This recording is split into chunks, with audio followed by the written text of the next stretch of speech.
इसमें लिखा हुआ है in what way is the diffraction from each slit related to interference pattern in double slit experiment.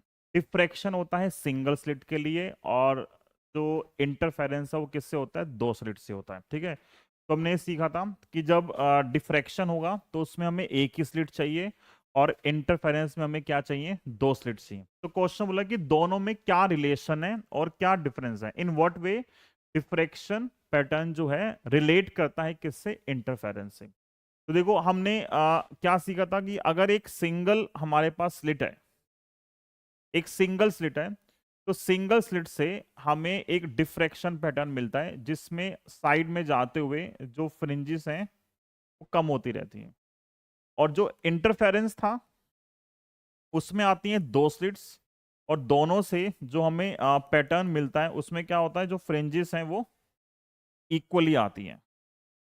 तो ये हमारे पास डायग्राम था किसके लिए, इंटरफेरेंस के लिए, और ये किसके लिए आता है, डिफ्रैक्शन के लिए। डिफ्रैक्शन एक स्लिट पे हो रहा है और इंटरफेरेंस दो स्लिट से हो रहा है। तो बोला डिफ्रैक्शन इससे कैसे रिलेट कर सकता है।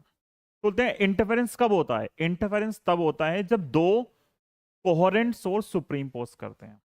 डिफ्रैक्शन कब होता है, जब एक ही सोर्स के सेकेंडरी वेवलेट जो हैं वो सुप्रीम पोज करते हैं, तो क्या होता है, डिफ्रैक्शन होता है। बोला डिफ्रैक्शन और इंटरफेरेंस आपस में कैसे रिलेटेड है।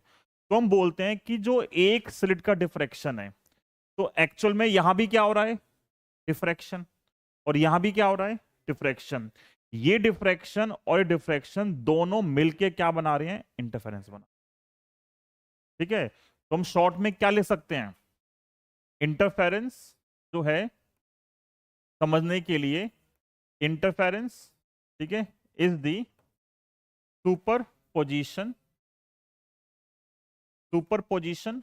Of diffraction. ठीक है, superposition of diffraction due to each slit. समझ में आ गया।